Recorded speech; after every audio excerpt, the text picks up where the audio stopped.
Hey, what's up guys? It's Trish and I'm back at it again with another video, and this week has been super hectic for me, so I figured I'll talk a little bit about clinical immersion or senior preceptorship, which is the last clinical that you'll have to go through before you transition into new grad nurse. You're with one preceptor, you're working 12-hour shifts, you're there for a longer amount of time. So through the UCLA School of Nursing, I was assigned to a hospital for 300 hours. That is 25 shifts, like literally 2 months worth of shifts. I think what you have to remember is that this is your interview for a specific place, so you really have to try your best to put your best foot forward. These tips really help me to secure a job in my ICU and where I'm at now. I want to be able to pass that on to you guys. And also stick around for the end because there will be a scrub giveaway with urban scrubs, and I will give you all the details at the very end. For my school, you had to fill out a form to state like why you wanted to be on that unit. So for me, I wrote that I wanted to be in the ICU, and my strategy for that was that a lot of my classmates really wanted to be in like a trauma or cardiothoracic ICU, and like a lot of people just overlooked surgical ICU and medical ICU. Honestly, I'm so glad I picked surgical ICU. I don't think I can see it any other way. See if you could talk to any nurses like who are in different units. Most people will talk about their unit in a good light, so it's just up to you to gauge what are some things that you want to learn or what are some things that you want to see within the different specialties. We didn't have an ICU rotation. You really had to know if you wanted to do ICU because you could get to your immersion and hate it and be stuck there for 25 shifts. So I kind of just put all my eggs in one basket. Sure enough, I loved it. I personally think that you should just go into the specialty that you want. Like, sure, it's specialized, you know that. I will never deal with babies in my adult ICU. And so those are kind of skills that, yes, I've forgotten. Even as I say that, across the board, no matter what skill set you have, you will be learning how to draw labs, you'll be learning how to make a good assessment, you'll be learning how to give blood, basic general nursing skills, putting in a Foley, putting in an IV. You might be learning them more frequently in some units than in other units. You will get a chance to hone those skills.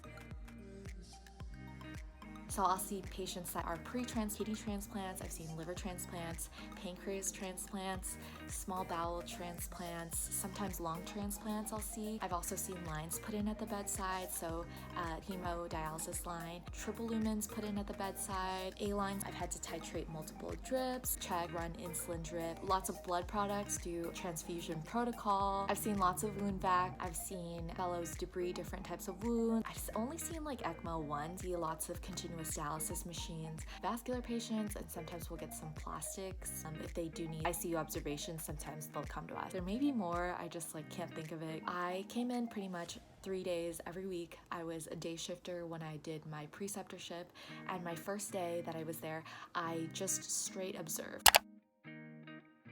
My first tip for you would be to check if you vibe with your preceptor. On my first day, my preceptor was really scary. I was very, very intimidated. I was like, I don't know if this is gonna work. I think that was just her first impression because she definitely eased up over time. My preceptor was always willing to educate, and she was willing to see if there was experiences for me.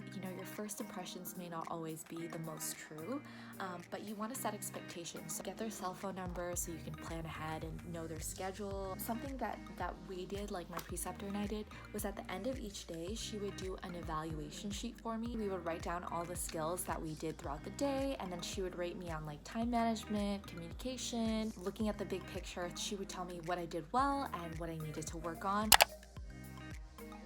Like when I've shadowed different CRNAs, sometimes they don't really talk me through their process, and I wish that in the beginning I was like, I'm Trish and I'm a student that does well when you talk me through your process. What are you thinking about like in this very moment? What is it that you're specifically doing when you're titrating these different drugs? If you walk me through your thought process, it might help me, and then over the next 2 days I can pick up what it is that you want from me or what it is that you're looking for. Know that you always can speak up. Like just because you didn't say this when you first met them doesn't mean that you can't say it. You being self-aware of yourself will help you to help your preceptor understand what it is that you specifically need. And just reiterate your thought, just like you want to know their thoughts, they want to know where you're at and how they can better help.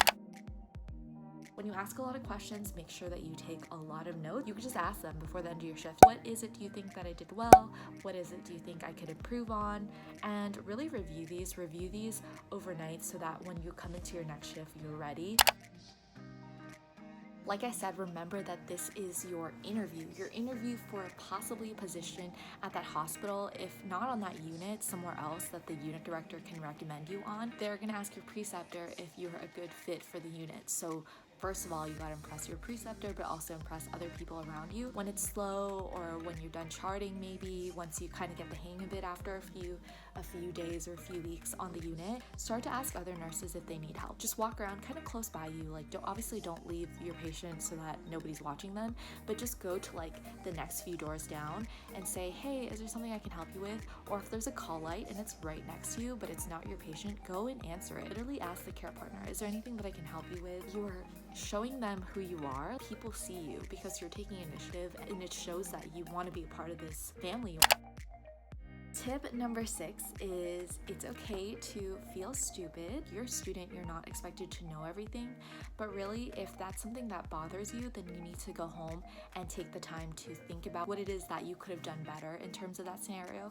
Even ask your preceptor like, hey, I didn't really understand what was going on with this, but I didn't really feel that great in terms of like what I said to the doctor. Is there anything you recommend to like condense my thoughts? There's things that you're not gonna know beforehand. Like sometimes you forget to check your PRN orders, and then your patient gets hypotensive and freak out because you don't have any PRN orders, and then you realize, oh yeah, I have like this extra order, it was sitting in my PRN. As long as the patient is safe, tell your preceptor of course, and then just ask how you can make it better.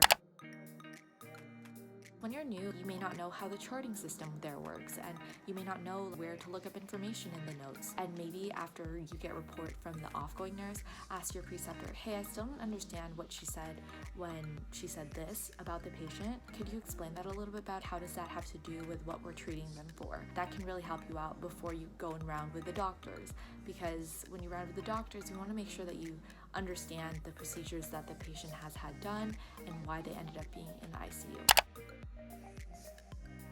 You're gonna wanna know, obviously, how to do a head-to-toe assessment. Ask what the basic drips or basic medications are for that unit and really know them. Try to see what these medications are for, what are the basic doses that you guys normally use. And you wanna know that so that when you have interns or like new residents that are coming on, you can tell them, hey, this is the dose that we use on this unit for our patients, and we give it BID. And then also you want to know what it's for, because when your patient asks, what's that? You want to be able to tell them what it is and not just say, oh, I don't know, good question. You've been getting it for a while. Understand military time. So for me, military time, at first when you don't really use it all the time, you're really slow at it.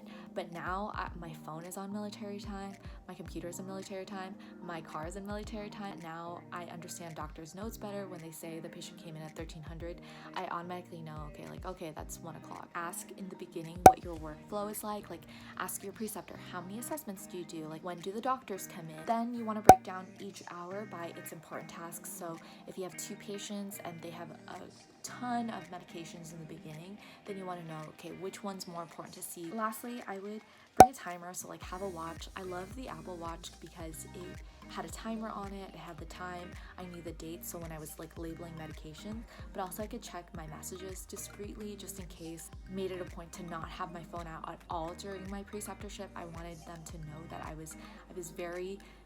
was there to learn and that I wanted to be there. I would also bring lots of hair ties. Like, if you're like me and your hair is really long, you don't want your hair dragging over the side of the bed rail when you're doing an assessment on a patient. And sometimes I bring extras because, there are those little old ladies and you wash their hair and, their hair gets natty when nobody washes them. So sometimes I'll give them my extra hair tie when I wash their hair. Then you want to look up your specialty last but not least. So like I said, I work in a surgical ICU. I deal a lot with transplants. So you want to know, what are some medications for transplants? What do surgical ICUs do? How do they differ from other types of ICUs? So basically from this video, you can tell that a big aspect for doing well in your clinicals is to communicate really well with your preceptor so that they can understand how to help you, be helpful, and be proactive. And really, hopefully, those are the tools that give you the sense that you want to be there and that they'll want to hire you because they know that you're a great asset for the unit. Alright, I'm sorry again for this video that it's not as creative as usual. I had a really hectic week and so I didn't have time, but I still wanted to give you guys as much information as possible. I'm actually working tonight and I'm finishing up this video, so yes. So I partnered with Urbane Scrubs to give away a set from their Impulse collection, and all you have to do is to go ahead and go over to my Instagram, follow Urbane Scrubs, follow me, like my post, and comment something or someone that you're grateful for because it is gratitude season. And that's all I have for this week, guys. Thanks so much for watching. If you like this video, please go ahead and give me a thumbs up and don't forget to subscribe. It really helps me out. Alright, thanks for watching. Bye.